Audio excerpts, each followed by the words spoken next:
யெகோவா இரத்தத்தால் மீட்கப்பட்டவர்கள் இந்த பூமியிலிருந்து 3.5 வானத்திற்கு நாம் கடந்து செல்ல வேண்டும். எப்படி கடந்து செல்வோம்? சொல்லுகிறார்கள் நாங்கள் போய்விடுவோம் என்று சொல்லுகிறார்கள். சிலர் ஆசாரியர்கள் சொல்லிக் கொடுக்கிறார்கள், இந்த சரீரத்தை நாங்கள் போட்டுவிட்டு போய்விடுவோம் என்று சொல்லுகிறார்கள். வேதத்தில் அப்படி இல்லை. வேதம் சொல்லுகிறது, முதலாவது மரித்தோர்கள் எடுத்துக்கொள்ளப்படுவார்கள், இரண்டாவதாக உயிரோடு இருக்கிற நாம் இப்படியே எடுத்துக்கொள்ளப்படுவோம் என்று வேதவசனம் திட்டவும் தெளிவுமாக சொல்லுகிறது. ஆனால் நம்மை ஆசாரியர்கள் நம்மை ஏமாற்றிக் கொண்டிருக்கிறார்கள். எடுத்துக்கொள்ளப்படுதல் என்பது சரீரத்தை விட்டுவிட்டு போவோம் என்று சொல்லுகிறார்கள். வேதத்தில் அப்படி இல்லை. நமக்கு முன்னோடியாக எலியா கடந்து போனார், ஏனோக்கு கடந்து போனார், மேசியா யாசுவா மேசியா இந்த உலகத்திலிருந்து கடந்து போனார். 3 பேரும் சரீரத்தோடு கடந்து போனார்கள். ஏன்? உடுத்திருந்த வஸ்திரத்தோடு கூட கடந்து போனார்கள் என்பதை மறந்து விடாதீர்கள். அப்படியானால் உங்கள் சரீரம் எப்படி இந்த உலகத்திலிருந்து 3.5 வானத்திற்கு மத்திய ஆகாயத்திற்கு எப்படி கடந்து போகும்? தேவனுடைய பிள்ளைகளே, காலங்கள் கடந்து விட்டது. ஒருவரும் கிரியை செய்யக்கூடாத ராக்காலம் வரப்போகிறது. அந்தி கிறிஸ்துவனுடைய கிரியை இந்த பூமியிலே வெளிப்பட போகிறது. அதற்கான காரண காரியங்கள் எல்லாமே நடந்து கொண்டிருக்கிறது.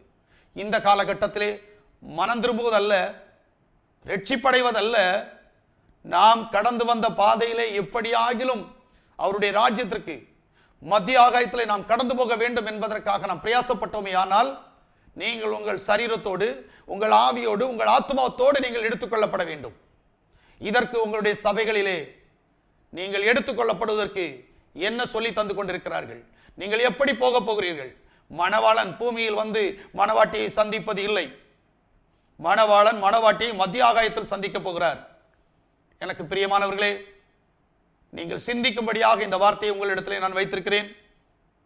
இந்த வார்த்தையின்படி நீங்கள் மனம் திரும்பி பாவ மன்னிப்பு கண்டு யாசுவா மேசியாவுடைய நாமத்தில் ஞானஸ்நானம் பெற்று பரிசுத்த வாழ்க்கை வாழ்ந்து எடுத்துக்கொள்ளப்படுவதற்கு உங்களை நீங்கள் தகுதிப்படுத்துவீர்களே ஆனால் தேவன் உங்களை ஆசீர்வதிப்பார்.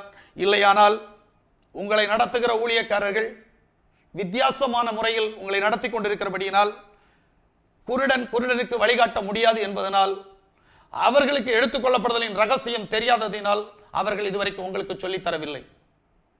என்னை கேட்கிற தேவனுடைய ஜனமே, இன்றைக்கு நீ கேட்டிருக்கிற இந்த காரியத்தின்படி தேவனுடைய ஜனம், தேவனுடைய பிள்ளைகள் எடுத்துக்கொள்ளப்படுதலிலே பிரவேசிக்க வேண்டும் என்கின்ற காரியத்தை உனக்கு நினைப்பூட்டிருக்கிறபடியினால் நீ எப்படியாவது எடுத்துக்கொள்ளப்படுவதற்கான ரகசியத்தை அறிய வேண்டுமானால் இந்த செய்தியை கேட்டு இதன்படி தொடர்பு கொள்ளுங்கள்.